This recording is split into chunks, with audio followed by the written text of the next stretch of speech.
Hello friends, welcome to रैयत education. दोस्तों, आज हम लोग सरलीकरण करेंगे और बोर्ड मास रूल के तहत हम लोग इस तरह के प्रश्नों का हल करेंगे। देखिए, ये सब प्रश्न सीखना बहुत ज़रूरी है और बोर्ड मास रूल भी सीखना बहुत ज़रूरी है, क्योंकि बहुत सारे जो जटिल से जटिल प्रश्न होता है मैथ का, यदि हम लोग बोर्ड मास सीख लिए होते हैं तो उसका आंसर सही से हम लोग बना पाते हैं। तो ठीक है, आइए हम लोग इस वीडियो के माध्यम से बोर्ड मास सीखते हैं। चलिए, देखिए, इस तरह का प्रश्न होता है और इसे हल करने के लिए आपको बोर्ड-मास रूल जानना होगा। बोर्ड-मास रूल क्या कहता है? तो देखिए, बोर्ड-मास में जो अक्षर है BOD, MAS सबका कुछ मीनिंग होता है। B4 होता है ब्रैकेट, ब्रैकेट मतलब होता है कोष्ठक, और कोष्ठक में भी 3 भाग होता है, ठीक है? एक बड़ी कोष्ठ होता है, फिर मध्यम कोष्ठ और फिर छोटी कोष्ठ होता है। तो इसमें हम लोग ब्रैकेट का मतलब जाने हैं। और O4 होता है ऑफ, ठीक है? ऑफ का मतलब गुना। और D4 होता है डिवीजन, डिवीजन का मतलब भाग होता है, ठीक है? और मल्टीप्लिकेशन M4 होता है, जिसमें मल्टीप्लिकेशन मतलब गुना होता है। और A4 एडिशन, यानी एडिशन मतलब हम लोग जोड़ते हैं। और फिर S4 सब्ट्रैक्शन, यानी कि घटाव करते हैं। अब जिस तरह से BODMAS लिखा हुआ है और जैसे पहला अक्षर B है, तो ऐसे ही हम लोगों को सवाल में जो है सबसे पहले हमें ब्रैकेट का क्या करना होता है, तो इस्तेमाल करना होता है। और फिर ऑफ का इस्तेमाल करेंगे, फिर डिवीजन का, और इसी प्रकार जो है हम लोग क्रम अनुसार सवाल में जब हल करते हैं और अपनाते हैं, तभी आंसर सही से मिल पाता है, अन्यथा हमारा आंसर गलत हो जाता है। तो आइए सबसे पहले हम लोग देखते हैं एक प्रश्न को। देखिए, यहाँ पर प्रश्न है 9 + 10 भागा 5 और -7, यानी यहाँ पर देखिए, तो सबसे पहले B4 ब्रैकेट नहीं आया है, ठीक है? और O ऑफ भी नहीं है, O4 ऑफ जो है वो भी नहीं है। D4 डिवीजन यहाँ पर है, फिर प्लस और माइनस है, तो जो कि नीचे है। तो सबसे पहले हम लोग भाग करेंगे इस सवाल में। तो आइए हल करते हैं।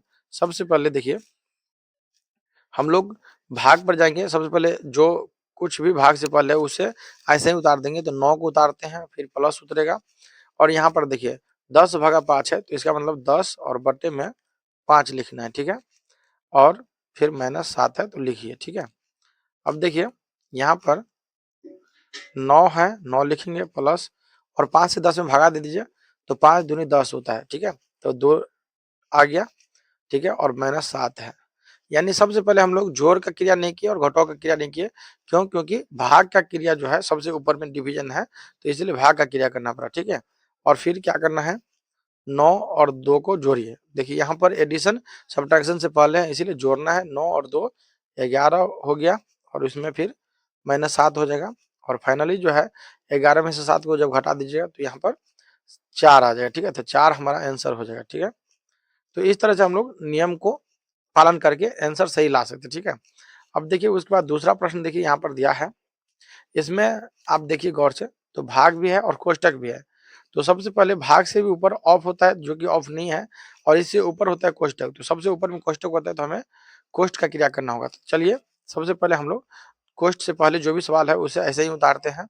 20 को उतार दिया ऐसे, प्लस 12 है, तो 12 ऐसे ही उतर गया, और भागा भी ऐसे ही रहेगा। और कोष्ठ का क्रिया कीजिए, तो 9 में से 6 गया 3, तो 3 जो है अब सिंगल डिजिट में है, तो इसे लिखना नहीं है, कोष्ठ हट जाएगा, 3 कोष्ठ से बाहर लिखेगा, ठीक है? तो 9 में से 6 को घटा दिए, ठीक है?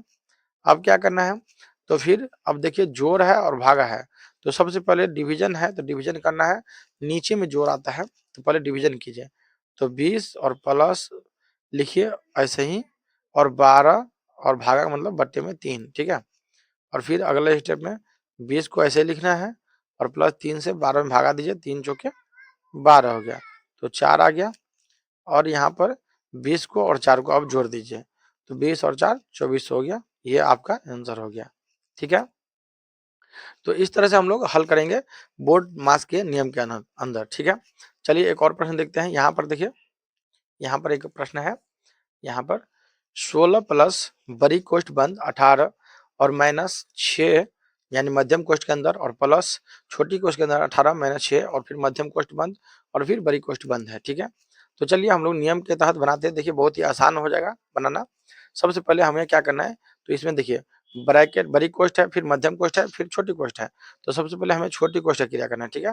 फिर मध्यम कोष्ठ का करेंगे, फिर बड़ी कोष्ठ का करेंगे। तो आइए सबसे पहले यहाँ पर छोटी कोष्ठ यहाँ पर है, तो पहले इसका क्रिया करेंगे, ठीक है? तो जो छोटी कोष्ट से पहले उसे ऐसे ही उतारिए, 16 को उतार दिए प्लस बड़ी कोष्ट बंद और फिर 18 हो गया, मध्यम कोष्ट बंद 6 हो गया और प्लस में, और यहाँ छोटी कोष्ट का क्रिया करके हम लोग एक डिजिट में मध्यम कोष्ट में लिखेंगे। तो देखिए 18 में से 6 को घटा दीजिए तो फिर 6 आ गया। अब यहाँ पर मध्यम कोष्ट बंद कर दीजिए, छोटी कोष्ट इस बार सिंगल डिजिट में नहीं होगा और फिर बड़ी कोष्ट बंद कर दीजिए, ठीक है। अब फिर हम लोग बारी बारी से हल कर लेंगे।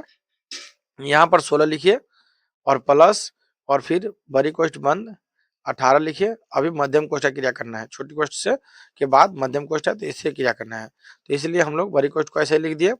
अब यहाँ पर माइनस है तो माइनस को लिखिए और मध्यम कोष्ट में इस बार क्रिया कर लीजिए, 6 और प्लस 6 है तो ऐसे जोड़ दीजिए, 12 हो गया। फिर 12 को मध्यम कोष्ट से निकाल देंगे, सिंगल डिजिट में आ गया तो, और फिर बड़ी कोष्ट बंद कर दिए, ठीक है। अब फिर देखिए 16 लिख देंगे और प्लस, अब बड़ी कोष्ट बचा है तो बड़ी कोष्ट की क्रिया कर लीजिए, 18 में से 12 को घटाइए तो 6 आ जाएगा। चलिए 6 लिख देते हैं। अब देखिए यहाँ पर प्लस था, प्लस लिख दिए थे। अब आप ऐड का क्रिया कर सकते हैं तो जोड़ दीजिए, 16 और 6 22 हो गया, ठीक है। 16 और 6 मिल करके 22 हो जाएगा, 22 आपका आंसर आ गया। तो इस प्रकार साथियों आप लोग बना सकते हैं, नियम का पालन करते हुए। पहले हम लोग छोटी कोष्ट का क्रिया करें, फिर मध्यम कोष्ट का क्रिया किए और फिर बड़ी कोष्ट का क्रिया करके हम लोग आंसर लाए हैं, तो ये हमारा आंसर सही हो जाएगा, ठीक है। चलिए एक और प्रश्न देखते हैं फिर से इसी नियम के तहत। अब देखिए यहाँ पर सबसे पहले यहाँ पर देखिए 5 है और फिर बड़ी कोष्ट बंद है, 5 माइनस मध्यम कोष्ट बंद है और फिर छोटी कोष्ट है। तो सबसे पहले आपको क्या करना है, छोटी कोष्ट का क्रिया होता है, छोटी कोष्ट पर जाना है, ठीक है। तो चलिए छोटी कोष्ट का हल कीजिए। 5 को ऐसे ही लिख दीजिए, माइनस है, बड़ी कोष्ट बंद 5 को फिर ऐसे ही लिखना है, ये वाले को भी ऐसे ही लिखना है, मध्यम कोष्ट वाले को भी चलिए लिख दिए और माइनस। अब देखिए छोटी कोष्ट है तो छोटी कोष्ट में आप क्रिया कर सकते हैं, तो 5 में से 5 गया तो क्या हो जाएगा, 0 हो जाएगा। तो अब कोष्ट से बाहर आ जाएगा 0 और यहाँ पर फिर -5 है ये वाला, तो -5 लिख दिए और मध्यम कोष्ट है उसके बाद तो मध्यम कोष्ट बंद कर दिया, फिर बड़ी कोष्ट लिख दिए, ठीक है। तो इस तरह से फिर हम लोग को छोटी कोष्ट की क्रिया हो गया, तो अब मध्यम कोष्ट की क्रिया करेंगे, यानी इसके अंदर में क्रिया करेंगे, ठीक है। तो अब लिखिए 5 को ऐसे ही और फिर बड़ी कोष्ट बंद और 5 है और माइनस, और देखिए यहाँ मध्यम कोष्ट में क्रिया कर लीजिए, तो 5 में से 0 जाएगा तो 0 होगा, सॉरी 5 ही होगा, और फिर 5 में से 5 जाएगा तो 0 हो जाएगा, ठीक है। तो यहाँ पर आप 5 में से 5 को घटा दीजिए क्योंकि 0 का कोई वैल्यू नहीं है, तो फिर 0 हो जाएगा, 0 को मध्यम कोष्ट से बाहर निकाल लीजिए, यहाँ आ गया और फिर बड़ी कोष्ट बंद कर दीजिए, ठीक है।